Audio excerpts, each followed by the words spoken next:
Hi hello ನಮಸ್ಕಾರ ಎಲ್ರಿಗೂ. ManeMaddhu YouTube ಚಾನಲ್ಗೆ ಎಲ್ಲರಿಗೂ ಸ್ವಾಗತ. ಒಂದು ಚಿಕ್ಕ ವೈರಸ್ ನಮ್ಮ ಇಡೀ ಜಗತ್ತನ್ನು ಹೇಗೆ ಅಲ್ಲೋಲ ಕಲ್ಲೋಲ ಮಾಡಬಹುದು, ಹಾಗೆ ನಮ್ಮ ಇಡೀ ಜೀವನವನ್ನು ಒಂದು ಕ್ಷಣದಲ್ಲಿ ಹೇಗೆ ನಾಶ ಮಾಡಬಹುದು ಅನ್ನೋದನ್ನು ಈ ಕೊರೋನಾ ಬಂದ ಮೇಲೆ ನಾವು ನೋಡ್ತಾ ಇದ್ದೀವಿ. ನಮಗೆ ಅರ್ಥ ಕೂಡ ಆಗ್ತಾ ಇದೆ ಅಲ್ವಾ. ಈ ವೈರಸ್ ಅನ್ನೋದಕ್ಕೆ ಯಾವುದೇ ಕೈಕಾಲು ಕೂಡ ಇರಲ್ಲ, ನೀವುಗಳೇ ಅದಕ್ಕೆ ಕೈಕಾಲು ಆಗ್ತಾ ಇರೋದು ಆ್ಯಕ್ಚುಲಿ. ಹಾಗಾಗಿ ಈ ಕೊರೋನಾ ತುಂಬ ಸ್ಪ್ರೆಡ್ ಆಗದೇ ಇರೋ ಥರ ನಾವು ಹೇಗೆ ನಮ್ಮ ಜೀವನದಲ್ಲಿ ಪ್ರಿಕಾಷನ್ಸ್ ತೊಗೊಳ್ಬಹುದು, ನಮ್ಮ ದಿನಚರಿಗಳಲ್ಲಿ ಕೆಲವು ಚಿಕ್ಕ ಪುಟ್ಟ ಬದಲಾವಣೆ ಮಾಡಿಕೊಂಡ್ರೆ ಸಾಕಾಗುತ್ತೆ. ನಾವು ಸೇಫ್ ಆಗಿರೋದ್ರ ಜೊತೆಗೆ ನಮ್ಮ ಸುತ್ತಮುತ್ತಲಿನವರು, ನಮ್ಮ ಮನೆಯವರು, ನಮ್ಮ ಫ್ಯಾಮಿಲಿ ಎಲ್ಲರನ್ನ ಕೂಡ ಸೇಫಾಗಿ ಇಡಬಹುದು. ಸೊ ಅಂತಹ ಕೆಲವು ಟಿಪ್ಸ್ಗಳನ್ನು ನಾನಿವತ್ತು ಹೇಳ್ತೀನಿ. 15 ಟಿಪ್ಸ್ಗಳನ್ನು ಹೇಳ್ತಿದ್ದೀನಿ. 15 ಪ್ರಿಕಾಷನರಿ ಮೆಷರ್ಸ್, ನಾವೇನು ಮುನ್ನೆಚ್ಚರಿಕೆಗಳನ್ನು ಪ್ರತಿದಿನದ ಜೀವನದಲ್ಲಿ ತೊಗೊಳ್ಬಹುದು ಅನ್ನೋದನ್ನು ಹೇಳ್ತಾ ಇದ್ದೀನಿ. ಅದು ಯಾವುದು ಅಂತ ನೋಡಬೇಕಂತ ಹೇಳಿದರೆ ಈ ವಿಡಿಯೋನ ಸ್ವಲ್ಪ ಕೂಡ ಮಿಸ್ ಮಾಡದೆ ಪೂರ್ತಿ ನೋಡಿ. ಹಾಗೆ ನೀವು ಯಾರಾದರೂ ಇನ್ನೂ ನನ್ನ ಚಾನಲ್ನ ಸಬ್ಸ್ಕ್ರೈಬ್ ಮಾಡಿಲ್ಲ ಆದರೆ ಪ್ಲೀಸ್ ಸಬ್ಸ್ಕ್ರೈಬ್ ಮಾಡಿ, ಹಾಗೆ ಪಕ್ಕದಲ್ಲಿರುವ ಬೆಲ್ ಐಕಾನ್ನ ಕ್ಲಿಕ್ ಮಾಡಿ. ಈಗ ಮೊದಲನೇ ಟಿಪ್ಸನ್ನು ಹೇಳ್ತಾ ಇದ್ದೀನಿ ನಾವು ತುಂಬ ಕಡೆ ಕೇಳುವಂಥದ್ದೇ ಟಿಪ್ಸು. ಎಲ್ಲರೂ ಹೇಳ್ತಾ ಇರ್ತಾರೆ ಮಾಸ್ಕ್ ಹಾಕ್ಕೊಳ್ಳಿ ಅಂತ ಹೇಳಿ. ಮಾಸ್ಕ್ ಖಂಡಿತವಾಗ್ಲೂ ನಾವು ಹಾಕ್ಕೊಳ್ಬೇಕು ನಮ್ಮ ಸೇಫ್ಟಿಗೆ, ಹಾಗೆ ನಮ್ಮ ಕುಟುಂಬದವರ ಸೇಫ್ಟಿ ಕೂಡ. ಮಾಸ್ಕ್ ಅಂದ ತಕ್ಷಣ ಇವಾಗ ಹೇಳ್ತಾ ಇರೋ ಪ್ರಕಾರ ಒಂದು ಮಾಸ್ಕ್ ಹಾಕ್ಕೊಂಡ್ರೆ ಸಾಕಾಗಲ್ಲ, ಡಬಲ್ ಮಾಸ್ಕ್ ಹಾಕ್ಕೊಳ್ಬೇಕಾಗತ್ತೆ. ಸೊ ಫಸ್ಟಿಗೆ ಒಂದು ಬಟ್ಟೆಯ ಮಾಸ್ಕನ್ನು ಹಾಕ್ಕೊಳ್ಬಹುದು, ಆಮೇಲೆ ಸರ್ಜಿಕಲ್ ಮಾಸ್ಕನ್ನು ಅದರ ಮೇಲ್ಗಡೆ ಹಾಕ್ಕೊಳ್ಬಹುದು. ಪ್ರತಿನಿತ್ಯ ಹೊರಗಡೆ ಹೋಗೋರಾದರೆ ಈ ಥರ ಮಾಡೋದು ತುಂಬಾ ಒಳ್ಳೆಯದು. ಸೊ ಈ ಥರ ಫಸ್ಟು ಬಟ್ಟೆಯ ಮಾಸ್ಕನ್ನು ಹಾಕ್ಕೊಂಡು ಅದರ ಮೇಲ್ಗಡೆ ಈ ಥರ ಸರ್ಜಿಕಲ್ ಮಾಸ್ಕನ್ನು ಹಾಕ್ಕೊಳ್ಬಹುದು. ಪ್ರತಿದಿನ ಹೊರಗಡೆ ಹೋಗೋರಾಗಿದ್ದರೆ ನೀವು ಈ ಥರ ಮಾಡೋದು ತುಂಬ ಇಂಪಾರ್ಟೆಂಟ್ ನಿಮ್ಮ ಹೆಲ್ತ್ ವೈಸ್. ಅಥವಾ ನೀವು ಇಡೀ ದಿನ ಹೊರಗಡೆ ವರ್ಕ್ ಮಾಡೋರಾಗಿದ್ದರೆ, ಹೊರಗಡೆ ಓಡಾಡೋರು ಏನೋ ಆಗಿದ್ದರೆ ಈ ಥರ ಮಾಡೋದು ತುಂಬಾ ಸೇಫ್ಟಿ ಆಗಿರುತ್ತೆ. ಸೊ ಈ ಥರ ಡಬಲ್ ಲೇಯರ್ಡ್ ಮಾಸ್ಕ್ ಇದ್ಬಿಟ್ರೆ ಸ್ವಲ್ಪ ಮಟ್ಟಿಗೆ ನಾವು ನಿಶ್ಚಿಂತೆಯಿಂದ ಇರಬಹುದು ಅನಿಸುತ್ತೆ. ಈ ಬಟ್ಟೆ ಮಾಸ್ಕ್ ಇದೆಯಲ್ಲ, ಇದು ಎನಿವೇ ರಿಯೂಸೇಬಲ್. ಸೊ ನೀವು ಮನೆಗೆ ಬಂದ ತಕ್ಷಣ ಇದನ್ನು ಬಿಸಿ ನೀರಲ್ಲಿ ವಾಶ್ ಮಾಡಿ ಒಣಗಿಸಿ ತೆಗೆದಿಟ್ಕೊಳ್ಬೇಕಾಗತ್ತೆ. ಒಂದು ಸಾರಿ ಯೂಸ್ ಮಾಡಿದ್ದನ್ನು ಮತ್ತೆ ಯೂಸ್ ಮಾಡಬಾರ್ದು. ಇದು ಮೊದಲನೇ ಟಿಪ್ಸ್ ಮಾಸ್ಕ್ ಬಗ್ಗೆ.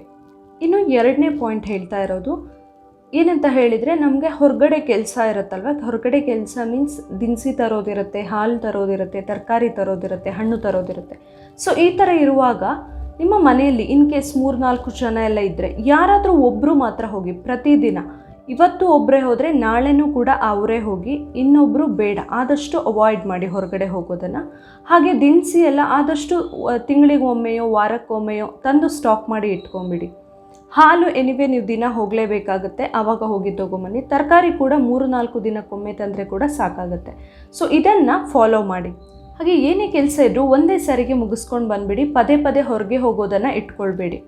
ಅದೇ ರೀತಿ ಯಾವುದೇ ಅಂಗಡಿಯಲ್ಲಾಗಲಿ ತರಕಾರಿ ತೊಗೊಳಕ್ಕೆ ಹೋದಾಗಲಿ ತುಂಬ ಜನಜಂಗುಳಿ ಕ್ರೌಡ್ ಎಲ್ಲ ಇದ್ದರೆ ಅಲ್ಲಿ ಆದಷ್ಟು ಅವಾಯ್ಡ್ ಮಾಡಿ, ಇನ್ನೊಂದು ಕಡೆ ಹೋಗೋಕ್ಕೆ ಟ್ರೈ ಮಾಡಿ. ಅಥವಾ ಜನಜಂಗುಳಿ ಸ್ವಲ್ಪ ಕಡಿಮೆ ಆದಮೇಲೆ ಹೋಗೋಕ್ಕೆ ಟ್ರೈ ಮಾಡಿ. ಆ್ಯಂಡ್ ಇನ್ನೊಂದು ಇಂಪಾರ್ಟೆಂಟ್ ಆಗಿ ಹೇಳೋದಂತ ಹೇಳಿದರೆ, ನೀವು ಮನೆಗೆ ಬಂದ ತಕ್ಷಣ ಚಪ್ಪಲಿಯನ್ನು ಹೊರಗಡೆನೇ ಬಿಟ್ಬಿಡಿ. ಮನೆಯಲ್ಲಿ ಒಳಗಡೆ ಕೆಲವ್ರ ಮನೆಯಲ್ಲಿ ಚಪ್ಪಲಿ ಸ್ಟ್ಯಾಂಡೆಲ್ಲ ಒಳಗಡೆನೇ ಇರುತ್ತಲ್ವ. ಸೊ ಒಳಗಡೆ ಯಾವುದೇ ಕಾರಣಕ್ಕೂ ತರಬೇಡಿ, ಬಾಗಿಲಿಂದ ಹೊರಗಡೆನೇ ಇಟ್ಬಿಡಿ. ಆ್ಯಂಡ್ ಅದೇ ರೀತಿ ನೀವು ಏನು ದಿನಸಿ ಅಥವಾ ಏನೇ ಐಟಮ್ಸ್ ತರ್ತಿರಲ್ಲ ಅದನ್ನ ಸ್ಯಾನಿಟೈಸ್ ಮಾಡಿ ತಂದವರು ಇಮಿಡಿಯೇಟ್ಲಿ. ನಿಮಗೆ ಅರ್ಜೆಂಟ್ ಯೂಸ್ಗೆ ಬೇಕಂದರೆ ಮಾತ್ರ ಒಳಗಡೆ ತನ್ನಿ, ಅದರ್ವೈಸ್ ಎಲ್ಲಾದರೂ ಒಂದು ಮೂಲೆಯಲ್ಲಿ ಇಟ್ಬಿಡಿ, ಮಕ್ಕಳಿಗೆಲ್ಲ ಕೈಗೆ ಸಿಗದೇ ಇರೋ ಥರ. ಸೊ ಯಾವಾಗ ಬೇಕು 1-2 ದಿನ ಆದಮೇಲೆ ಆವಾಗ ತಂದ್ಕೊಂಡ್ರೆ ಸಾಕಾಗುತ್ತೆ. ಎನಿವೇ ಹಾಲು ಎಲ್ಲ ಇಮಿಡಿಯೇಟ್ಲಿ ಬೇಕಾಗುತ್ತೆ, ಸ್ಯಾನಿಟೈಸ್ ಮಾಡಿ ವಾಶ್ ಮಾಡಿ ಇಮಿಡಿಯೇಟ್ಲಿ ತರಬಹುದು ನಾವು ಒಳಗೆ. ಆ್ಯಂಡ್ ಇನ್ನೊಂದು ಅದೇ ರೀತಿ ಹಣ್ಣು ಮತ್ತು ತರಕಾರಿಗಳು. ಹಣ್ಣು ತರಕಾರಿಗಳೆಲ್ಲ ತಂದ ಕೂಡಲೇ ಇಮ್ಮಿಡಿಯೇಟ್ಲಿ ಉಪ್ಪು ನೀರಲ್ಲಿ ಅಥವಾ ನೀವು ಯಾವ ರೀತಿ ವಾಶ್ ಮಾಡ್ತೀರಲ್ಲ ಆ ರೀತಿಯಲ್ಲಿ ವಾಶ್ ಮಾಡಿ ಒಣಗಿಸಿ ತೆಗೆದಿಟ್ಕೊಂಬಿಡಿ. ನೀವು ತಂದ ತಕ್ಷಣ ನೆನಪಿಂದ ವಾಶ್ ಮಾಡಿ ಅದನ್ನು. ಈಗ ಮೂರನೇ ಪಾಯಿಂಟ್ ಹೇಳ್ತಾ ಇದ್ದೀನಿ. ನೀವು ಏನಾದರೂ ಹೊರಗಡೆ ವರ್ಕ್ಗೆ ಹೋಗೋರಾಗಿದ್ದರೆ, ಲೈಕ್ ಪೊಲೀಸ್, ಹೆಲ್ತ್ ವರ್ಕರ್ಸ್ ಅಥವಾ ಮೀಡಿಯಾದವರು ಅಥವಾ ಇನ್ಯಾವುದೇ ಎಮರ್ಜೆನ್ಸಿ ಇದರಲ್ಲಿ ವರ್ಕ್ಗೆ ಹೋಗೋರಾಗಿದ್ದರೆ ನೀವು ಕೆಲವೊಂದನ್ನು ಟಿಪ್ಸ್ಗಳನ್ನು ನೀವು ಆಫೀಸಲ್ಲಿರುವಾಗ ಫಾಲೋ ಮಾಡಲೇಬೇಕಾಗುತ್ತೆ, ಅಥವಾ ಹೊರಗಡೆಯಲ್ಲಿ ನಿಮ್ಮ ಡ್ಯೂಟಿ ಅವರ್ಸಲ್ಲಿ ನೀವು ಫಾಲೋ ಮಾಡಲೇಬೇಕಾಗತ್ತೆ. ಅದು ಯಾವ್ಯಾವ ಟಿಪ್ಸ್ಗಳು ಅನ್ನೋದನ್ನು ನಾನು ಹೇಳ್ತಾ ಹೋಗ್ತೀನಿ. ನೀವು ವರ್ಕ್ ಮಾಡ್ತಾ ಇರುವಾಗ ಕಂಪಲ್ಸರಿ ಮಾಸ್ಕ್ ಹಾಕ್ಕೊಳ್ಳಿ, ಯಾವುದೇ ಕಾರಣಕ್ಕೂ ಮಾಸ್ಕ್ ತೆಗಿಬೇಡಿ. ಅದೇ ರೀತಿ ಇಫ್ ಪಾಸಿಬಲ್ ಗ್ಲೌಸ್ ಕೂಡ ಯೂಸ್ ಮಾಡಿ. ಆದಷ್ಟು ಗ್ಲೌಸು ಮಾಸ್ಕ್ ಎರಡನ್ನೂ ಕೂಡ ನಿಮ್ಮ ಡ್ಯೂಟಿ ಅವರ್ಸಲ್ಲಿ ಅಥವಾ ನೀವು ವರ್ಕ್ ಮಾಡೋ ಪ್ಲೇಸಲ್ಲಿ ಹಾಕ್ತಾಯಿರಿ.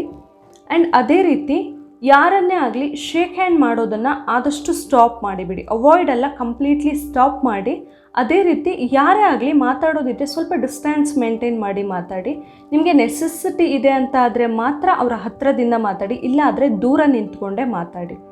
ಆ್ಯಂಡ್ ಇನ್ನೊಂದು ತುಂಬ ಇಂಪಾರ್ಟೆಂಟಾಗಿ ಹೇಳೋದಂತ ಹೇಳಿದರೆ, ನೀವು ಲಿಫ್ಟ್ ಆಫೀಸಲ್ಲಿ ಆದರೆ ಲಿಫ್ಟ್ದು ಬಟನ್ ಅಥವಾ ಡೋರ್ ಎಲ್ಲ ಓಪನ್ ಮಾಡುವಾಗ ಆದಷ್ಟು ಕೈ ಗಂಟನ್ನು ಯೂಸ್ ಮಾಡಿ. ಕೈಯಲ್ಲಿ ಬೆರಳು ಅಥವಾ ಕೈಯನ್ನು ಏನೂ ಯೂಸ್ ಮಾಡೋಕ್ಕೆ ಹೋಗಬೇಡಿ, ಯಾಕಂದರೆ ಬೈ ಮಿಸ್ಟೇಕ್ ನಾವು ಮುಖ ಕಣ್ಣು ಏನಾದರೂ ಮುಟ್ಕೊಳ್ಬಹುದಲ್ವ. ಸೊ ಹಾಗಾಗಿ ಈ ಕೈ ಗಂಟನ್ನು ಯೂಸ್ ಮಾಡಿ, ಅಷ್ಟೊಂದು ಕಷ್ಟ ಆಗಲ್ಲ. ಇಲ್ಲ ನಿಮಗೆ ಯೂಸ್ ಮಾಡಲೇಬೇಕು ಅನ್ನೋ ಥರ ಇದ್ದರೆ ಯೂಸ್ ಮಾಡಿ, ಇಮ್ಮಿಡಿಯೇಟ್ಲಿ ವಾಶ್ ಮಾಡಿ ಅಥವಾ ಸ್ಯಾನಿಟೈಸ್ ಮಾಡ್ಕೊಳ್ಳಿ. ಆ್ಯಂಡ್ ಇನ್ನೊಂದು ಸ್ಟ್ರೇಂಜ್ ಅಂತ ಅನಿಸ್ಬೋದು, ಇದನ್ನು ನಾವು ತುಂಬ ಕಾನ್ಷಿಯಸ್ ಮೈಂಡಿಂದ ಫಾಲೋ ಮಾಡ್ಬೋದು. ಆ್ಯಕ್ಚುಲಿ ಮಾಡಿದರೆ ತುಂಬಾ ಹೆಲ್ಪ್ ಆಗುತ್ತೆ. ಸೊ ಯಾವುದೇ ನಿಮಗೆ ಆಫೀಸಲ್ಲಿ ಏನೋ ಒಂದು ಮುಟ್ಬೇಕಾಗತ್ತೆ, ಡೋರ್ ಯಾವುದೇ ಇರಲಿ, ಯಾವುದಾದ್ರೂ ಒಂದು ಕೈಯನ್ನು ಮಾತ್ರ ಯೂಸ್ ಮಾಡಿ, 2 ಕೈಯನ್ನು ಯೂಸ್ ಮಾಡಬೇಡಿ. ಒಂದು ಕೈಯನ್ನು ನಿಮ್ಮ ಪರ್ಸ್ನಲ್ಗೆ ಇಟ್ಕೊಳ್ಳಿ. ಲೈಕ್ ಸಡನ್ಲಿ ಮುಖ ಮುಟ್ಟಬೇಕಾಗತ್ತೆ, ತಲೆ ಮುಟ್ಟಬೇಕಾಗತ್ತೆ, ಆ ಥರದಕ್ಕೆ ಒಂದು ಕೈಯನ್ನು ಯೂಸ್ ಮಾಡಿ. ಇನ್ನೊಂದನ್ನು ಆಫೀಸಲ್ಲಿ ಏನಾದರೂ ಮುಟ್ಟೋದಿದ್ರೆ ಎಲ್ಲ ಯೂಸ್ ಮಾಡ್ಕೊಳ್ಳಿ. ಇದಿಷ್ಟು ಆಫೀಸಲ್ಲಿ ನೋಡ್ಕೊಳ್ಬೇಕಾದಂತಹ ಮುನ್ನೆಚ್ಚರಿಕಾ ಕ್ರಮಗಳಾದರೆ, ಮನೆಗೆ ಬಂದ ತಕ್ಷಣ ಏನು ಮಾಡಬೇಕಂತ ಹೇಳಿದರೆ, ನೀವು ಡೈಲಿ ಬ್ಯಾಗ್ ಏನಾದರೂ ತೊಗೊಂಡು ಹೋಗ್ತಾ ಇದ್ದರೆ ಬ್ಯಾಗನ್ನು ಹೊರಗಡೆನೇ ಇಟ್ಟಿರಿ, ಮಕ್ಕಳೆಲ್ಲ ಮುಟ್ಟದೇ ಇರೋ ಥರ ನೋಡ್ಕೊಳ್ಳಿ. ಅದೇ ರೀತಿ ನಿಮ್ಮ ಟಿಫಿನ್ ಬಾಕ್ಸ್, ವಾಟರ್ ಬಾಟಲ್ ಏನೇ ಇರಲಿ ಅದನ್ನು ವಾಶ್ ಮಾಡಿ ಸಪ್ರೇಟಾಗಿ ಇಟ್ಟಿರಿ. ನಾರ್ಮಲ್ ಕಿಚನಲ್ಲಿ ಇರುವಂತಹ ಬೇರೆ ಐಟಮ್ಸ್ ಜೊತೆ ಅದನ್ನು ಇಡೋಕ್ಕೆ ಹೋಗಬೇಡಿ. ಹಾಗೆ ನಿಮ್ಮ ಪಿಲ್ಲೋ, ಬೆಡ್ಶೀಟ್ ಏನೇ ಇರಲಿ ನೀವು ಯೂಸ್ ಮಾಡುವಂಥದ್ದು ಅದನ್ನು ಕೂಡ ಸಪ್ರೇಟಾಗಿ ಇಟ್ಟಿರಿ. ಆ್ಯಂಡ್ ಇನ್ನೊಂದು ಇಂಪಾರ್ಟೆಂಟಾಗಿ ವಾಚನ್ನು ಆದಷ್ಟು ಅವಾಯ್ಡ್ ಮಾಡಿ ಆಫೀಸ್ಗೆ ಕಟ್ಕೊಂಡು ಹೋಗೋದನ್ನು. ಎನಿವೇ ಮೊಬೈಲ್ ಇರುತ್ತೆ ಇವಾಗ ಎಲ್ಲರ ಕೈಯಲ್ಲೂ ಕೂಡ, ಸೊ ಮೊಬೈಲಲ್ಲಿ ಟೈಮ್ ನೋಡ್ಕೊಳ್ಬಹುದು. ಇಲ್ಲ ನಿಮಗೆ ವಾಚ್ ಕಟ್ಟಲೇಬೇಕಂತ ಇದ್ದರೆ ಮನೆಗೆ ಬಂದವರು ಒಂದು ಮೂಲೆಯಲ್ಲಿ ಎತ್ತಿಡಿ ಅದನ್ನು, ಮಕ್ಕಳ ಕೈಗೆಲ್ಲ, ಎಸ್ಪೆಷಲಿ ಮಕ್ಕಳ ಕೈಗೆ ಸಿಗದೆ ಇರೋ ಥರ, ಹಾಗೆ ನಾವು ಕೂಡ ಎಲ್ಲಾದರೂ ಬೈ ಮಿಸ್ಟೇಕ್ ಮುಟ್ಟದೇ ಇರೋ ಥರ ಸಪ್ರೇಟಾಗಿ ತೆಗೆದಿಟ್ಕೊಂಬಿಡಿ. ಈವನ್ ಮೊಬೈಲ್ ಕೂಡ ಹಾಗೆ, ಮನೆಗೆ ಬಂದವರು ಆದಷ್ಟು ಆ ಮೊಬೈಲನ್ನು ಯೂಸ್ ಮಾಡೋದು ಕಡಿಮೆ ಮಾಡಿ. ಇಲ್ಲ ನಿಮಗೆ ಯೂಸ್ ಮಾಡಲೇಬೇಕಂತ ಇದ್ದರೆ ಸ್ಯಾನಿಟೈಸ್ ಮಾಡಿಕೊಂಡು ಯೂಸ್ ಮಾಡ್ಬೋದು. ಯೂಸ್ ಮಾಡಿದ ತಕ್ಷಣ ಕೂಡ ಸ್ಯಾನಿಟೈಸ್ ಮಾಡಿ ಅಥವಾ ಹ್ಯಾಂಡ್ ವಾಶ್ ಮಾಡ್ಕೊಳ್ಳಿ. ಈಗ 4ನೇ ಪಾಯಿಂಟ್ಸ್ ಹೇಳ್ತಾ ಇದ್ದೀನಿ. ಇದೇ ನಾನು ಇಷ್ಟು ತನಕ ಹೇಳಿದ್ದು ಹೊರಗೆ ಹೋದಾಗ ಹೇಗೆ ನಡ್ಕೊಳ್ಬೇಕಂತ. ಆದರೆ ಈಗ ಹೇಳ್ತಾ ಇರೋದು ಮನೆಗೆ ಬಂದ ತಕ್ಷಣ ಏನು ಮಾಡಬಹುದು ಅಂತ. ಮನೆಗೆ ಬಂದ ತಕ್ಷಣ ಫಸ್ಟು ಬಿಸಿ ನೀರಿನ ಸ್ನಾನ ಮಾಡಬೇಕು. ನಾವೇನು ಯೂಸ್ ಮಾಡಿದ್ದೀವಿ ಮಾಸ್ಕ್ ಅದನ್ನೆಲ್ಲ ಕೂಡ ವಾಶ್ ಮಾಡಬೇಕು. ಸ್ನಾನ ಆದ ತಕ್ಷಣ ಆದಷ್ಟು ಬಿಸಿ ನೀರಿಗೆ ಉಪ್ಪು ಹಾಕ್ಕೊಂಡು ಗಾಗಲ್ ಮಾಡಿ. ಪ್ರತಿದಿನ ಇದನ್ನು ಒಂದು ಅಭ್ಯಾಸ ಮಾಡ್ಕೊಳ್ಬಹುದು. ಅದೇ ರೀತಿ ಒಂದು ಸ್ವಲ್ಪ ತೆಂಗಿನೆಣ್ಣೆ ತೊಗೊಂಡು ಮೂಗಿನ ಹೊಳ್ಳೆಗಳ ಒಳಗೆ ಜಸ್ಟ್ ಈ ಥರ ಹಚ್ಕೊಂಬಿಡಿ ಅಷ್ಟೇ. ಹಾಕ್ಕೊಳ್ಳೋದಲ್ಲ ಮೂಗಿಗೆ, ಜಸ್ಟ್ ಅಪ್ಲೈ ಮಾಡೋದಷ್ಟೇ ಒಳಗಡೆ. ಸೊ ಆ ಥರ ಅಪ್ಲೈ ಮಾಡಿದಾಗ ಕೂಡ ಸ್ವಲ್ಪ ಬ್ಯಾಕ್ಟೀರಿಯಾ ವೈರಸ್ಗಳಿಂದೆಲ್ಲ ದೂರ ಇರೋಕ್ಕೆ ಇದು ಹೆಲ್ಪ್ ಮಾಡುತ್ತೆ. ಈಗ 5ನೇ ಪಾಯಿಂಟ್ ಹೇಳ್ತಾ ಇರೋದು, ಮನೆಯಲ್ಲಿ ಮಕ್ಕಳು, ಪೇಷಂಟ್ಸ್ ಅಥವಾ ಹಿರಿಯರು ಎಲ್ಲ ಇದ್ದರೆ ಅವರಿಂದ ಸ್ವಲ್ಪ ಡಿಸ್ಟೆನ್ಸ್ ಮೇಂಟೈನ್ ಮಾಡಿ ಆದಷ್ಟು ನೀವು ಮನೆಗೆ ಬಂದ ತಕ್ಷಣ ಹೊರಗಡೆ ಹೋಗೋರು ಆಗಿದ್ದರೆ. ಯಾಕಂತ ಹೇಳಿದರೆ ಹೊರಗಡೆಯಿಂದ ಬಂದವರು ಮಕ್ಕಳಿಗೆ ಅಷ್ಟೊಂದು ಹತ್ತಿರದಿಂದ ಮಕ್ಕಳನ್ನ ಎತ್ಕೊಳ್ಳೋದು, ಮುತ್ಕೊಡೋದು ಆ ಥರ ಎಲ್ಲ ಮಾಡಿದಾಗ ಇನ್ ಕೇಸ್ ಏನಾದರೂ ನಮಗೆ ವೈರಸ್ ಅಟ್ಯಾಕ್ ಆಗಿದ್ದರೆ ಮಕ್ಕಳಿಗೆ ಕೂಡ ಆಗೋ ಚಾನ್ಸಸ್ ಇರುತ್ತೆ, ಅಟ್ಯಾಕ್ ಆಗೋ ಚಾನ್ಸಸ್.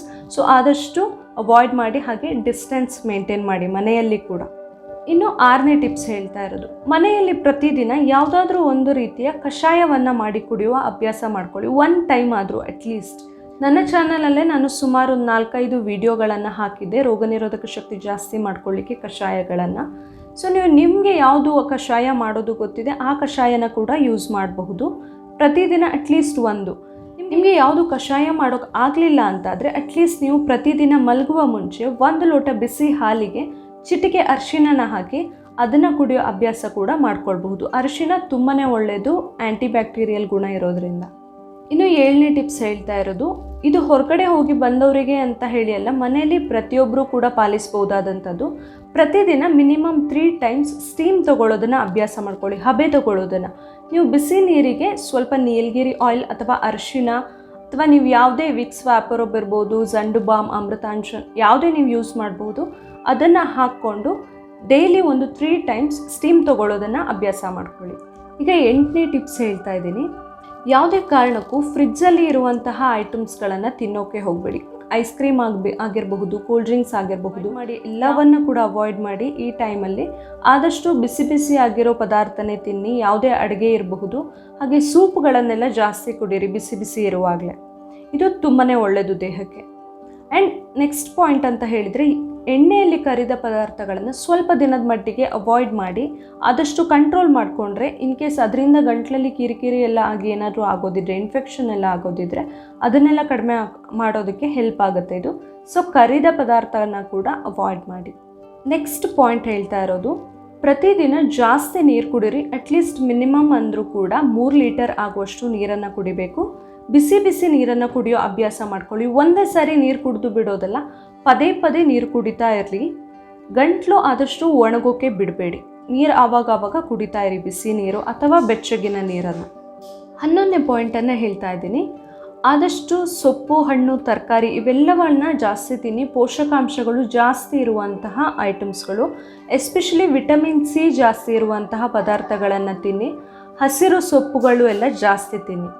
ಅದೇ ರೀತಿ ಮಸಾಲೆ ಐಟಮ್ಸ್ಗಳಿರ್ತವೆ, ಇವಾಗ ಕಾಳುಮೆಣಸು ಇರಬಹುದು, ಅರಿಶಿನ, ಶುಂಠಿ, ಬೆಳ್ಳುಳ್ಳಿ, ಈರುಳ್ಳಿ ಇವುಗಳನ್ನೆಲ್ಲ ಅಡುಗೆಯಲ್ಲಿ ಜಾಸ್ತಿ ಯೂಸ್ ಮಾಡಿ. ಈಗ ನೆಕ್ಸ್ಟ್ 12ನೇ ಪಾಯಿಂಟ್ ಹೇಳ್ತಾ ಇರೋದು, ಆದಷ್ಟು ನೀವು ಆ್ಯಕ್ಟಿವ್ ಆಗಿರಿ ಪ್ರತಿದಿನ. ಅದೇ ರೀತಿ ತುಂಬ ಧೈರ್ಯದಿಂದ ಇರಬೇಕು, ತುಂಬ ಪ್ಯಾನಿಕ್ ಆಗಬಾರ್ದು. ಯಾವಾಗಲೂ ಕೂಡ ಎಕ್ಸಸೈಸ್ ಮಾಡಿ, ಮೆಡಿಟೇಷನ್ ಮಾಡಿ, ಕೂಲಾಗಿ ಕಾಮಾಗಿರಿ. ಅಥವಾ ನಿಮ್ಮದು ಯಾವ ಹಾಬಿ ಇದೆ ಅದನ್ನು ಮಾಡಿ. ಯಾರೋ ಏನೋ ಹೇಳಿದರು ಅಂತ ಆ ನ್ಯೂಸನ್ನು ಕೇಳಿಬಿಟ್ಟು ನೀವು ತುಂಬ ಪ್ಯಾನಿಕ್ ಆಗಿಬಿಟ್ಟು ತುಂಬ ಧೈರ್ಯದಿಂದ ಇದ್ದರೆ ನಾವು ಯಾವುದನ್ನಾದರೂ ಎದುರಿಸೋಕೆ ನಮಗೆ ಶಕ್ತಿ ಬರುತ್ತೆ ಆ್ಯಕ್ಚುಲಿ. 13ನೇ ಪಾಯಿಂಟನ್ನು ಹೇಳ್ತಾ ಇದ್ದೀನಿ, ಆದಷ್ಟು ಎಲ್ಲೂ ಕೂಡ ಫಂಕ್ಷನ್ಸ್ಗಳಿಗೆ ಅಟೆಂಡ್ ಆಗೋದನ್ನು ಅಥವಾ ತುಂಬ ಜನ ಸೇರುವಲ್ಲಿ ಹೋಗೋದನ್ನು ಅವಾಯ್ಡ್ ಮಾಡಿ. ಅಥವಾ ಬೇರೆಯವರ ಮನೆಗೆ ಹೋಗೋದನ್ನು, ಮನೆಗೆ ಯಾರನ್ನಾದರೂ ಕರೆಯೋದನ್ನು ಎಲ್ಲವನ್ನು ಕೂಡ ಸ್ವಲ್ಪ ದಿನದ ಮಟ್ಟಿಗೆ ಮುಂದೂಡಿ. ಅಷ್ಟೊಂದು ಬೇಡ ಆಗುತ್ತೆ ಈ ಟೈಮಲ್ಲಿ, ಅಷ್ಟೊಂದು ತುಂಬ ಜನರ ಜೊತೆ ಮಿಂಗಲ್ ಆಗೋದೆಲ್ಲ ಅಷ್ಟೊಂದು ಒಳ್ಳೆಯದಲ್ಲ. ಸೊ ಅದನ್ನೆಲ್ಲ ಆದಷ್ಟು ಅವಾಯ್ಡ್ ಮಾಡಿ.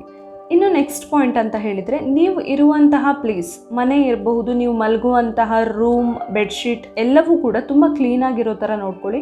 ಅದೇ ರೀತಿ ಮನೆಯ ಸುತ್ತಮುತ್ತ ಕೂಡ ತುಂಬ ಧೂಳು, ಕಸ, ಗಲೀಜು ಎಲ್ಲ ಇಲ್ಲದೆ ಇರೋ ಥರ ನೋಡ್ಕೊಳ್ಳಿ.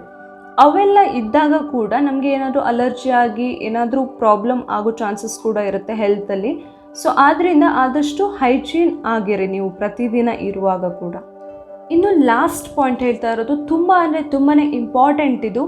ಯಾಕಂತ ಹೇಳಿದರೆ, ನಿಮಗೆ ಇನ್ ಕೇಸ್ ನೀವು ಎಷ್ಟೇ ಮುನ್ನೆಚ್ಚರಿಕಾ ಕ್ರಮಗಳನ್ನು ತೊಗೊಂಡ್ರೂ ಕೂಡ ಕೆಲವೊಮ್ಮೆ ಏನಾದರೂ ಪ್ರಾಬ್ಲಮ್ ಆಗಿರಬಹುದು. ಸೊ ಇನ್ ಕೇಸ್ ನಿಮ್ಗೆ ಏನಾದರೂ ಕೊರೋನಾ ಅಥವಾ ಕೋವಿಡ್-19 ಸಿಂಪ್ಟಮ್ಸ್ ಕಾಣಿಸ್ಕೊಂಡ್ರೆ ತಕ್ಷಣ ಟೆಸ್ಟ್ ಮಾಡಿಸ್ಕೊಳ್ಳಿ. ಹಾಗೆ ಅದಕ್ಕೆ ಕರೆಕ್ಟಾಗಿರೋ ಟ್ರೀಟ್ಮೆಂಟ್ನ ತೊಗೊಳ್ಳಿ. ಸ್ಟಾರ್ಟಿಂಗಲ್ಲಿ ಜಸ್ಟ್ ನೆಗ್ಲೆಕ್ಟ್ ಮಾಡಿಕೊಂಡು ಲಾಸ್ಟ್ ತುಂಬ ಸೀರಿಯಸ್ ಆದಾಗ ಹಾಸ್ಪಿಟಲ್ಗೆ ಹೋಗೋದು ಈ ಥರ ಎಲ್ಲ ಮಾಡಿಕೊಂಡು ನಿಮ್ಮ ಲೈಫನ್ನೇ ನೀವು ರಿಸ್ಕಲ್ಲಿ ಮಾಡ್ಕೊಳ್ಬೇಡಿ ಅಥವಾ ರಿಸ್ಕ್ ಮಾಡ್ಕೊಳ್ಬೇಡಿ ಅಷ್ಟೊಂದು. ಸೊ ಆದಷ್ಟು ಸ್ಟಾರ್ಟಿಂಗಲ್ಲೇ ಮೆಡಿಸಿನ್ಸ್ ಎಲ್ಲ ತೊಗೊಂಡು ನೀವು ಆದಷ್ಟು ಬೇಗ ಕ್ಯೂರ್ ಆಗೋದನ್ನು ನೋಡ್ಕೊಳ್ಳಿ. ಅದೇ ರೀತಿ ತುಂಬ ಇಂಪಾರ್ಟೆಂಟಾಗಿ ಆದಷ್ಟು ನಿಮಗೆ ಎಲ್ಲಿ ಆಪ್ಷನ್ ಇದೆ ಅಲ್ಲಿ ವ್ಯಾಕ್ಸಿನೇಷನ್ ತೊಗೊಳ್ಳಿ. ಸೊ ಇಂತಹ ಚಿಕ್ಕ ಪುಟ್ಟ ಮುನ್ನೆಚ್ಚರಿಕಾ ಕ್ರಮಗಳನ್ನು ನಾವು ತಗೊಳ್ತಾ ಇದ್ದಾಗ ನಾವು ಬೇರೆಯವರನ್ನು ಡಿಪೆಂಡ್ ಆಗೋದು ಬೇಡ ಆಗುತ್ತೆ, ಅಥವಾ ಬೇರೆಯವರನ್ನ ಬ್ಲೇಮ್ ಮಾಡೋದು ಬೇಡ ಆಗುತ್ತೆ. ಯಾವಾಗಲೂ ನಾವು ಬೇರೆಯವರನ್ನ ಬ್ಲೇಮ್ ಮಾಡೋ ಬದಲು ನಮ್ಮಿಂದ ಏನು ಸಾಧ್ಯ ಇದೆ, ನಾವೇನು ಪ್ರಿಕಾಷನ್ ತಗೊಳ್ಬಹುದು ಮನೆಯಲ್ಲಿ, ಅಥವಾ ನಮ್ಮ ಕುಟುಂಬದವರನ್ನು, ನಮ್ಮನ್ನು ನಾವು ಹೇಗೆ ಕಾಪಾಡ್ಕೊಳ್ಬಹುದು ಅನ್ನೋದನ್ನು ನೋಡಬೇಕಂತ ಹೇಳಿದರೆ ನಾವು ಈ ಥರ ಮುನ್ನೆಚ್ಚರಿಕಾ ಕ್ರಮಗಳನ್ನು ತಗೊಳ್ಬೇಕಾಗತ್ತೆ.